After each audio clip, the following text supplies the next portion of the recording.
Formal nang sinimulan ng Pilipinas at Estados Unidos ang countdown para sa ika-80th na taon ng kanilang diplomatic relations. Inilunsad ng magkabilang embahada ang opisyal na logo ng anibersaryo ng simbolo ng matibay na partnership at malalim na ugnayan ng mga mamamayan ng dalawang bansa. Narito ang aking report.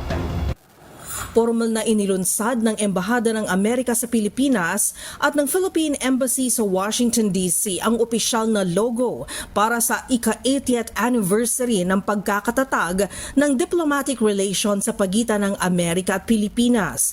Ayon sa Embahada ng Amerika, ito na ang hudyat ng sunod-sunod na mga kaganapan at mga pagdiriwang na may kaugnayan sa naturang selebrasyon sa loob ng isang taon.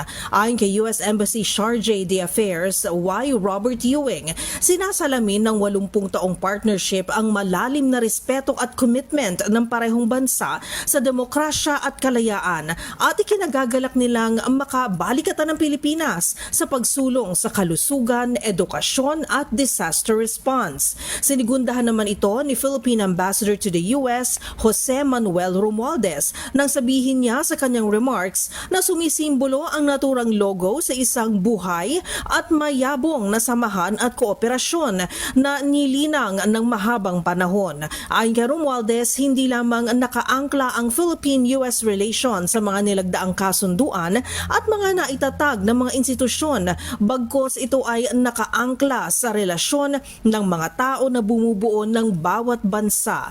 Formal ay tinatag ang diplomatic relations ng Amerika at Pilipinas noong July 4, 1946. Sa datos na embahada, may tinatayang 375,000 na American nationals ang kasalukuyang naninirahan sa Pilipinas, habang may humigit kumulang 4.6 milyon na Pilipino at Filipino-Americans naman ang naninirahan, nagtatrabaho at nag-aaral sa Estados Unidos. Matutunghayan naman ang logo sa SM Mall of Asia Globe sa Pasay City. Para sa MBC TV Network News, ako si Karen Oyong ng DZRH, una sa Pilipinas, una sa Pilipino.